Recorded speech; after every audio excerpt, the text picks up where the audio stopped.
glorificar o Deus de Israel? Só umas 3 pessoas, né? Quem tem motivos para glorificar a Deus aqui? Maravilha. Amados, é uma noite muito especial quando o Rodrigo me ligou para estar aqui essa noite para ministrar uma palavra nesse congresso com o tema intimidade. Eu perguntei ao Espírito Santo o que traria para este povo. E o Senhor aqueceu meu coração para trazer uma mensagem sobre um homem que teve que passar por muitos processos para ter uma intimidade com Deus. Eu gostaria que você pegasse a sua Bíblia agora e você procurasse o livro de Jó. Livro de Jó. Quem não tem Bíblia, pega uma carona com o irmão da direita e da esquerda. Os irmãos estão procurando o texto sagrado. Quero louvar a Deus pela vida do meu filho na fé que me acompanha, Vitor Hugo, um pregador do Evangelho. Deus abençoe Vitor, um marco especial. Está aqui minha esposa que me acompanha, Lidiane, Ana e Levita da casa do Senhor. Deus abençoe minha esposa. Nós estamos ali de Valparaíso e pastoreamos a igreja o Tabernáculo do Deus Vivo. Que Deus tem feito maravilhas naquele lugar. Nos trouxe aqui para ser canal de bênção. Quantos têm sede da palavra de Deus? Os 3, né? Quem tem sede de verdade? Se puderem ficar de pé, fica por gentileza.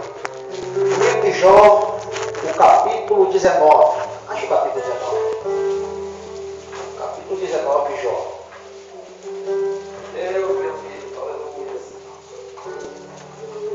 Encontrou o texto sagrado, diga: achei um tesouro. Quem não encontrou, diga: eu também quero achar. Jó, capítulo 19. A partir do versículo 20. Todos encontraram? Está escrito: os meus ossos se apegaram à minha pele, e a minha carne escapei só com a pele dos meus dentes. Compadecei-vos de mim, amigos meus, compadecei-vos de mim, porque a mão de Deus me... Por que me persegues assim como Deus, e da minha carne vos não fartais? Quem me dera agora que minhas palavras se escrevessem, quem me dera que se gravassem num livro, e que com pena de ferro e com chumbo, para sempre fossem esculpidas na rocha. Porque eu sei que o meu Redentor vive, e que por fim se levantará sobre a terra. E depois de consumida a minha pele, ainda em minha carne, verei a Deus. Fecha sua Bíblia, põe no lugar. Segura na mão do seu irmão da direita e da esquerda. Pode atravessar o corredor. Isso. O congresso é intimidade. Olha para o seu irmão e diga assim: que bom que você veio. Você está cheiroso, hein?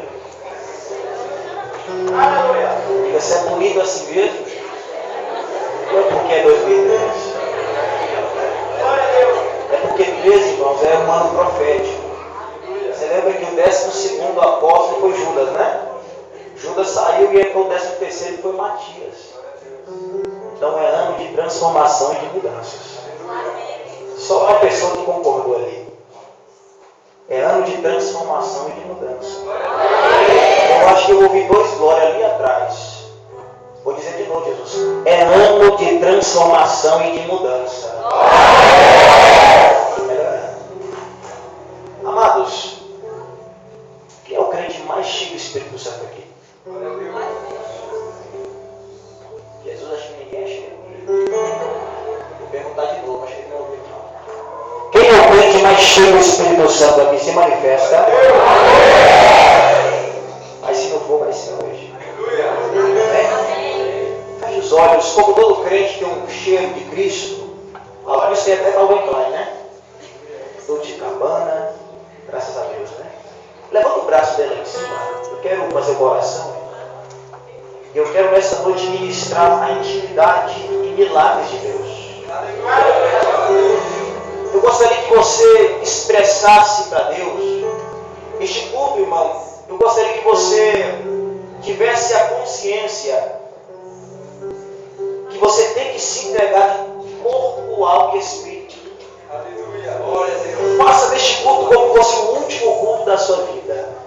Eu tenho certeza que se nós fizéssemos isso, teríamos cultos muito mais fortes, muito mais tremendos. O problema do homem e da mulher é pensar que sempre teremos uma nova oportunidade. Só que o dia de amanhã pertence a Deus. Comece a orar.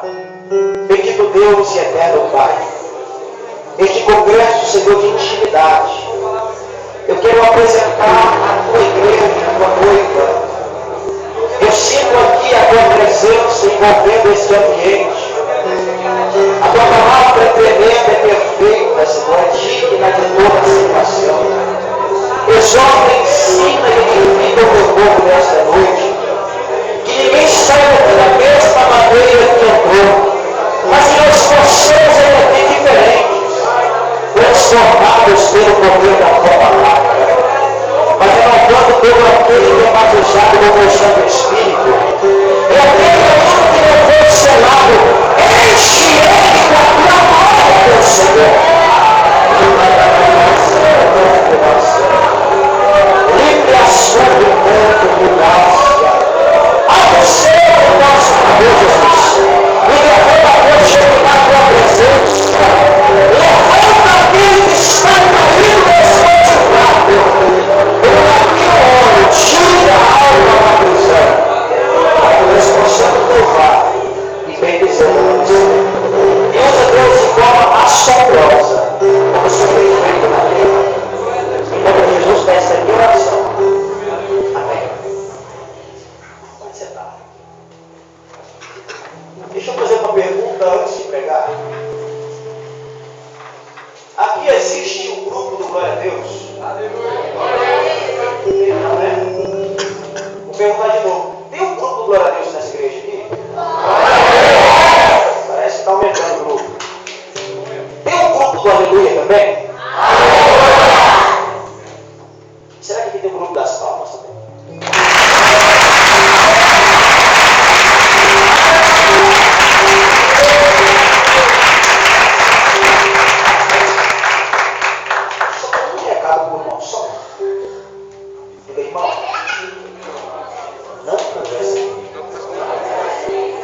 Porque eu estou doido para ouvir o que Deus tem para mim. Diga, está avisado. Diga, você pode dar glória, aleluia, bater palma e falar em outras coisas. Se ele concorda, ele vai fazer, tem alguma reação, ele vai ter. Glória a Deus. Só reação ali, Jesus. Teve glória aqui, deixa eu ver se tem glória. Eu vi uma aleluia. Eu vi um glória a Deus por ali, ó, cadê? O que foi? Tem glória a Deus aqui? Tem ensinado aqui? Tem aleluia aqui? Tem glória a Deus aleluia misturado? Amém. O livro de Jó, ele é o livro mais antigo da Bíblia. O livro de Jó foi escrito por Moisés há 3.500 anos atrás. Moisés escreve o livro poético de Jó quando ele estava exilado na terra de Midian, ou entre os midianitas. Moisés não conheceu Jó, porque Jó foi contemporâneo de Abraão há 4.200 anos atrás. O livro de Jó, ele é o esforço do Espírito Santo para mostrar ao homem quem é o Deus da Bíblia. O livro de Jó vai ser um esforço para trazer o homem também de volta à presença de Deus,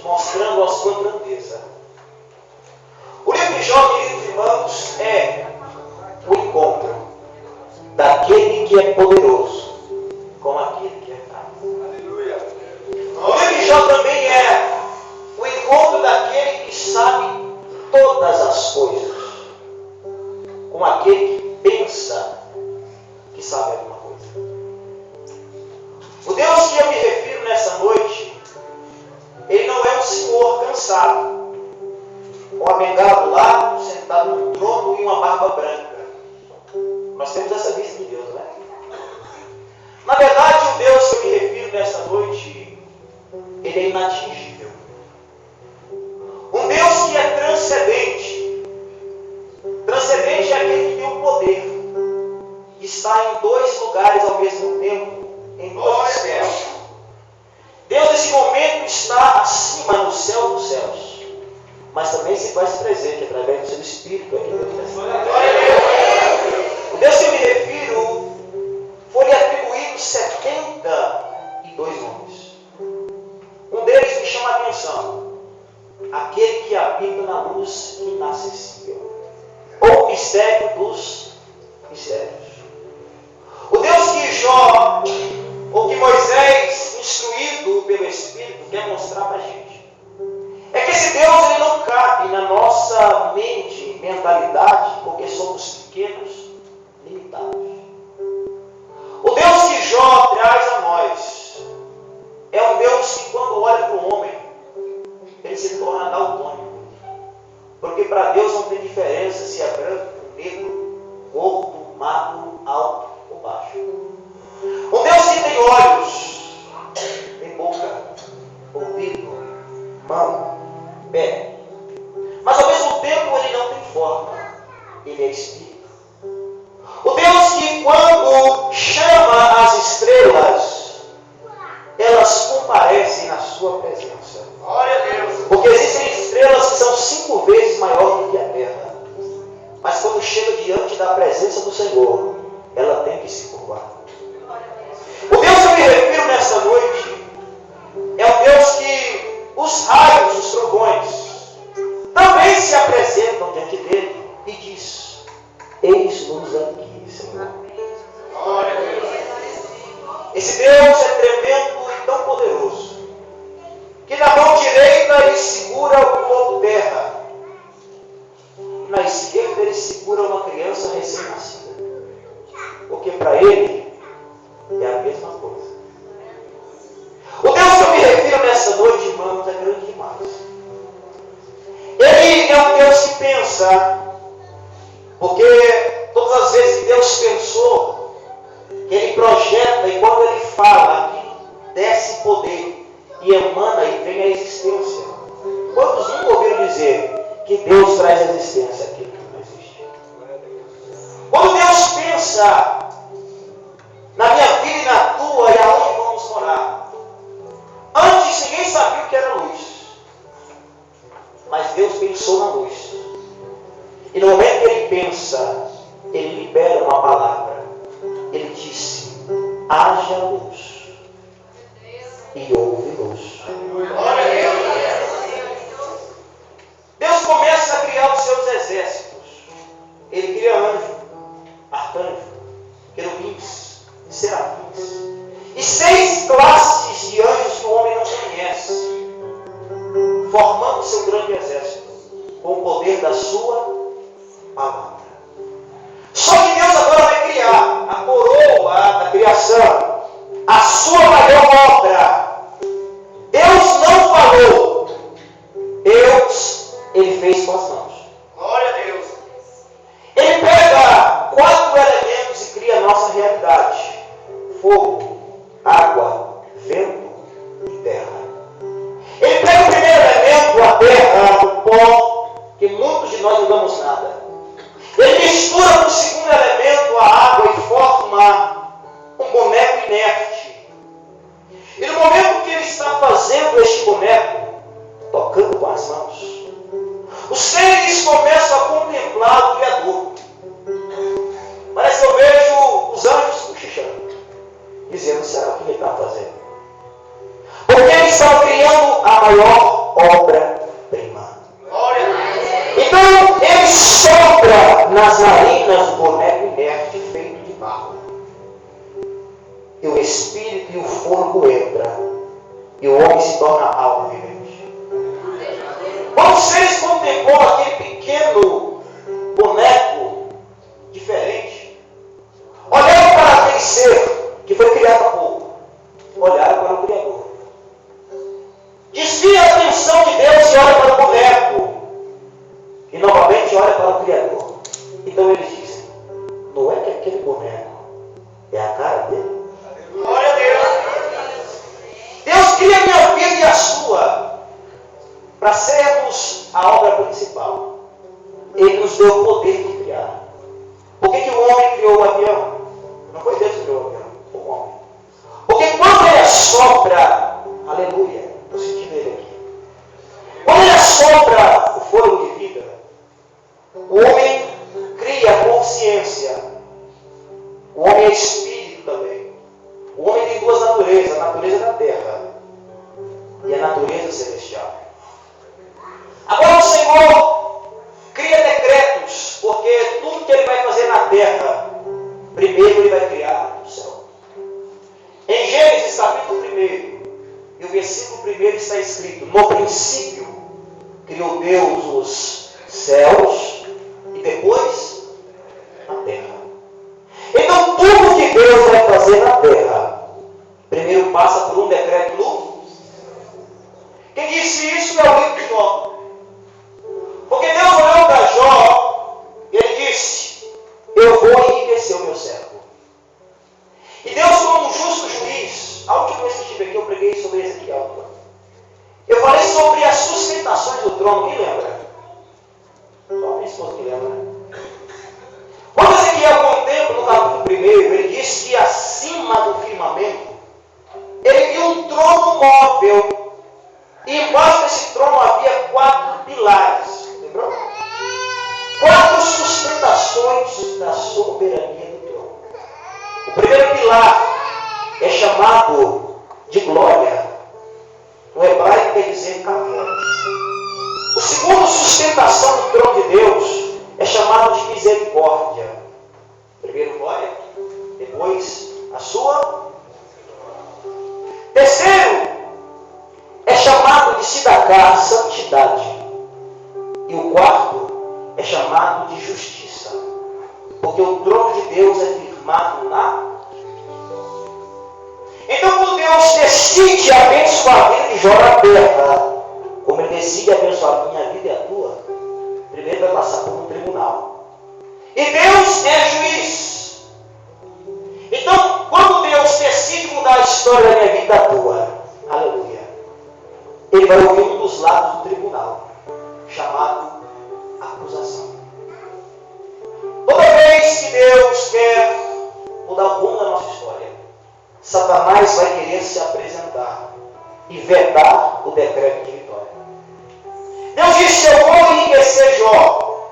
E o diabo disse: você não pode. Porque Jó só te teme porque você o prospera e o abençoa por isso. Só que Deus, irmãos, quando olhou para a vida de Jó, Ele deu testemunho.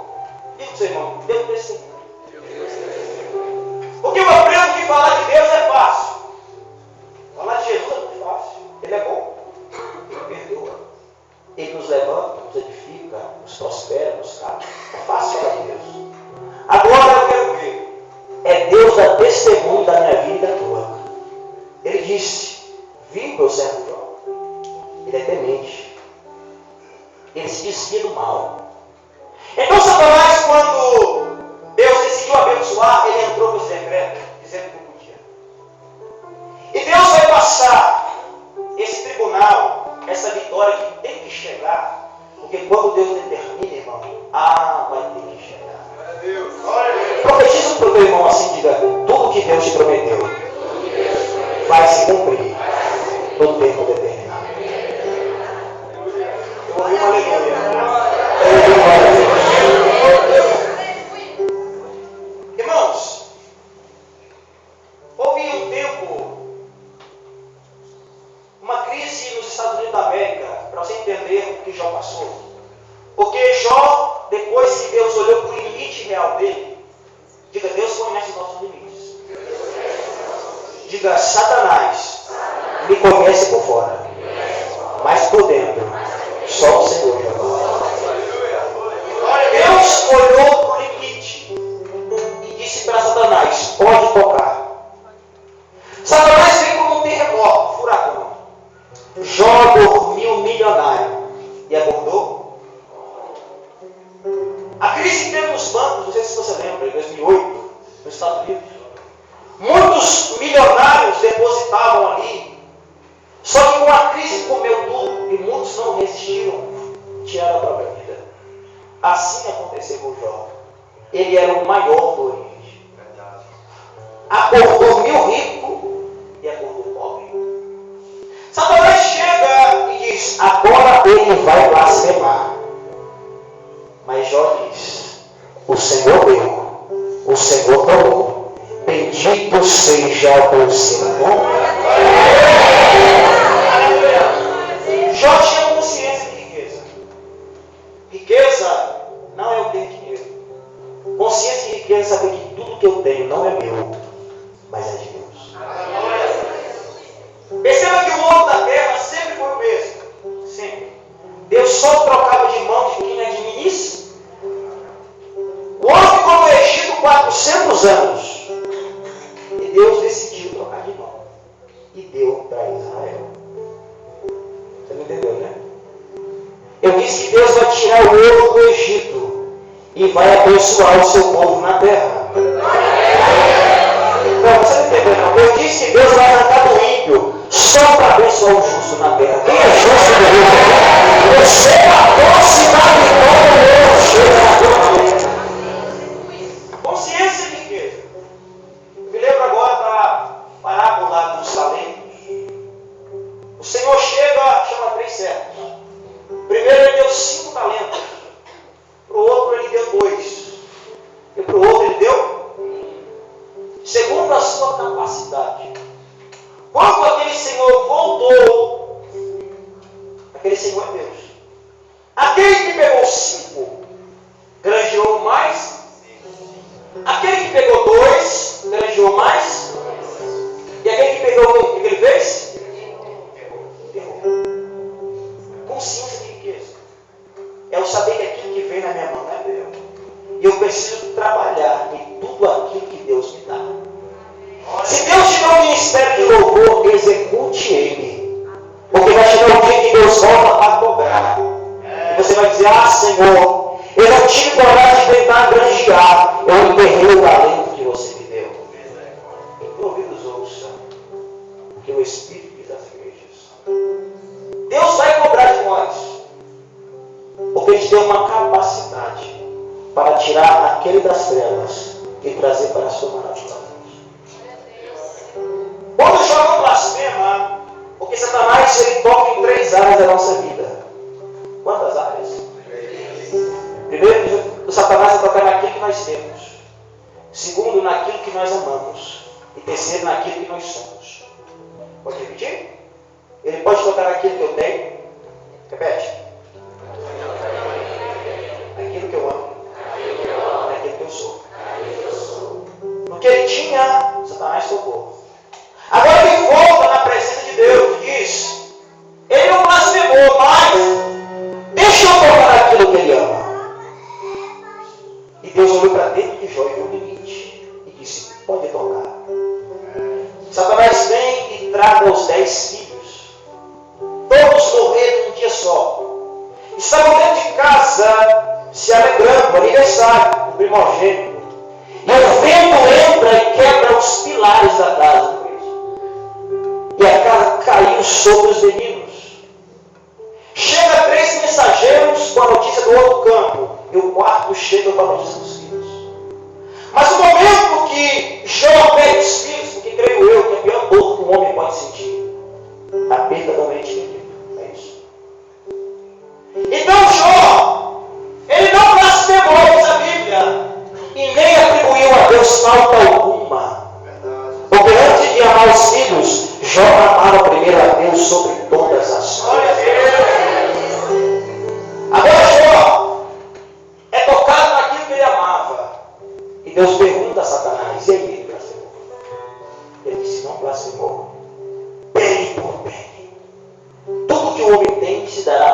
sua vida. O diabo queria tocar nos ossos e na pele. Só que eu aprendo que osso na Bíblia fala de vida espiritual. E a vida espiritual de Jó estava intacta. Glória a Deus. Deus olhou aqui pela primeira vez. Chegou perto do limite. Jó estava chorando em cima dos 10 caixões. Imagina. Um pranto em cima de 10 filhos. Satanás agora quis tocar aquilo que ele é. E de repente, chorando, Jó sente uma pequena coceira. Uma coceira pequena que começou simples.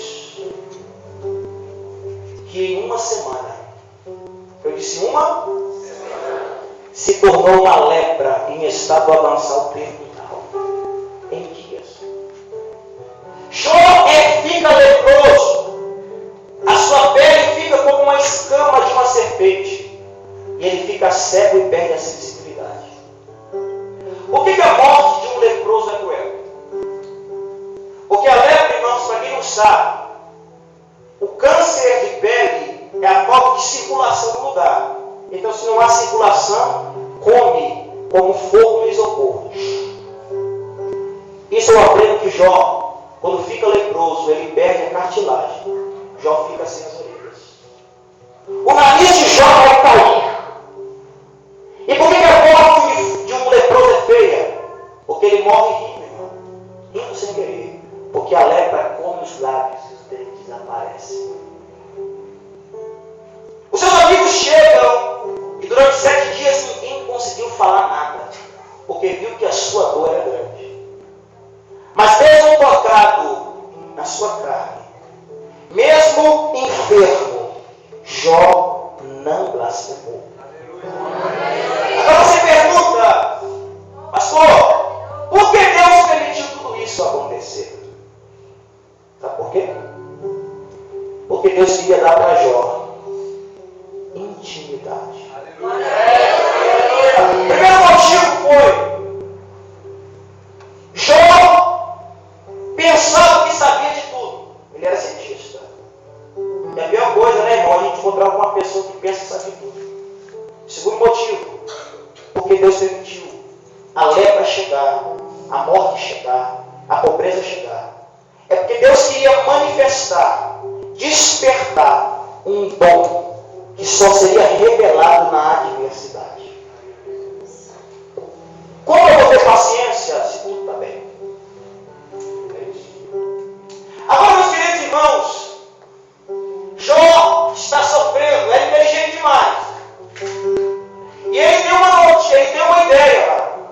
Ele cava um buraco de 7 metros de profundidade. Jó agora se lança dentro do buraco. E lá tem cinza, e lá tem telha. No momento que Jó desce para lá, por que ele fez o buraco? Porque ele sabia que a podridão da sua carne atingiria longos metros e atrairia coiotes de rapina. Diz os sábios judeus, não eu, que a carniça chegava a 800 metros de distância. Logo, atraiu coiote, atraiu ave de rapina, para ver a carcaça humana dentro de um buraco. Você sabe que leproso vive fora da sociedade, sim ou não? Ele come no resto de comida, naquela época, sim ou não? Então, se Jó está cego, Jó perdeu a sensibilidade, está num buraco há meses. Ali dentro ele vive, ali dentro ele come, ali dentro ele defeca. E como ele está cego, ele não tem mais discernimento do que é comida e do que é fezes. Porque o leproso não sabe o que presta. Agora Jó, ali coçando com a telha, e o livro dele é considerado como o livro das 7 vozes. A primeira voz que ecoou foi a voz de Satanás. A segunda do seu melhor amigo, ele faz. Hoje eu estive meditando durante todo o dia no livro de Jó. Eu aprendi que ele faz, era amigo, sim. Só que ele faz, acusou seu amigo. Diz que Jó estava em pecado. Segunda voz. A terceira voz é do outro melhor amigo, chamado Bildade. Bildade disse que Jó era um hipócrita. Que amigo, hein? Terceiro, a quarta voz, perdão, primeiro diabo. A quarta foi a voz de Zofar.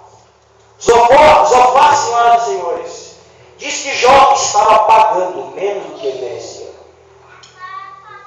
A quinta voz, ele dentro do buraco, é a voz da mulher de Jó, que olhou para ele e diz: ainda retém tua integridade, amaldiçoa o teu Deus e morre.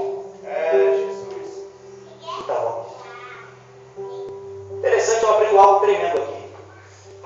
Porque quando a mulher estava lá à fartura, vestida com as melhores roupas de vinho fino, o Deus de Jó era o Deus dela. Mas quando a adversidade chegou, ela disse que era o Deus dele. Quinta voz. A sexta voz é a voz de Jó, que estava coçando, cego, leproso. Ele olha para a mulher, mesmo sem enxergar, e diz: como uma louca fala tu. Recebemos o bem de Deus, por que não vamos receber? Jesus, aleluia. Jó, dentro do buraco, começa a chorar. Diga 6. É o limite do homem. Porque o homem foi criado no sexto dia, chamado de sexto Raion. Quando falamos de 6, falamos de limitação. Perceba, o livro de Jó é a voz das 7 vozes. É o livro das 7 vozes.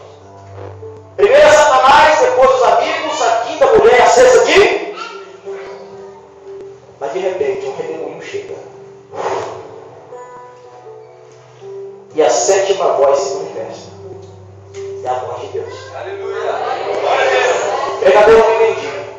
Deus espera todo mundo falar. Fala o amigo, fala o diabo, fala o parente. Fala até mesmo você. Mas a última palavra sempre será da boca de Deus. Já na limitação, porque 6 é o número do homem. Você já leu na Bíblia 666? Quem já leu? 666 é a trindade satânica, que é o anticristo, o falso profeta e a besta. São 3 homens que vão se levantar. Então, queridos, quando falamos da limitação humana, e Deus se compadece da minha vida toda, diz o salmista que Ele conhece a nossa estrutura e lembra que nós somos pó.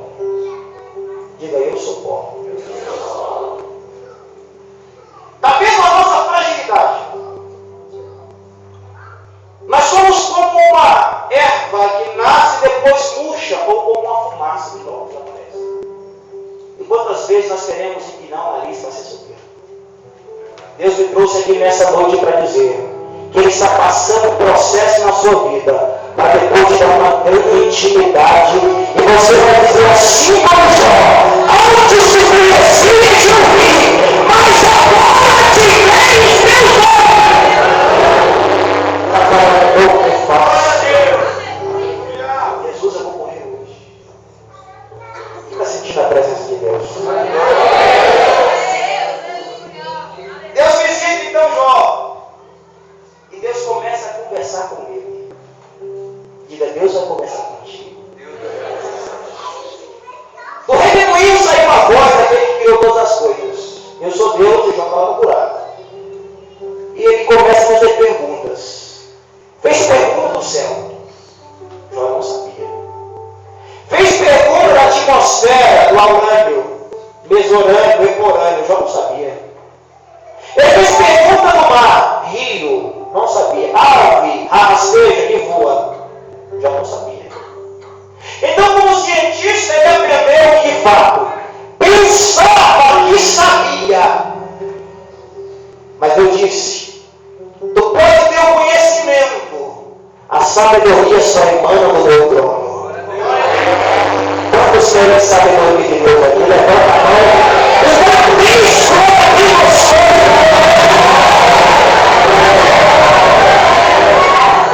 Pegou que essa O Senhor revela que a sabedoria é temer ao Senhor. O profeta de Deus subiu à tribuna antes de mim. Aleluia. Ele disse que o segredo de Deus é para aqueles que o temem. Quando Deus contempla a situação de Jó, sem nariz, sem boca, sem orelhas, cego. Amados, aquela madrugada foi uma madrugada tão tremenda. Eu me lembro que eu passei no hospital e Deus me visitou. A próxima vez que eu vier aqui, eu vou contar meu testemunho completo. Eu não contei quem é meu testemunho. Vai ficar na próxima. Queridos, aquela noite foi tão especial. Porque Deus, quando entrou dentro daquele buraco, lembra que o reino chegou. Jó estava cego, ele não viu. Mas Jó ouviu quando o vento chegou. Porque isso está revelado o segredo do crente também. O crente não tem que sentir, não tem que ver. O crente tem que ouvir a palavra. O que é uma palavra de Deus? Você ama mesmo? Será que você ama de fato a palavra? Um dia eu estava orando a Deus no começo da fé. Vou fazer 3 anos de crente. No começo da fé. Eu estava no meu quarto orando. E eu disse para Deus: Senhor, eu te amo. Ai, eu te adoro. Eu te amo, Deus, com todas as minhas forças. Quem já orou assim? Só 3 pessoas que oram, né? O resto é tudo crente ruim. Deus, eu te amo. Irmãos, o Espírito Santo, eu disse quem? Entrou no meu quarto. Ele disse: mentira. Já imaginou? Tu dizer que ama ele, você não está mentindo. E eu comecei a chorar. Eu falei: Deus, eu estou mentindo, eu não te amo. Ele disse: não. Ele falou: olha para mim. Eu abri no livro de João. Sabe o que ele disse? Aquele que me ama, guarda as minhas palavras e as pratica.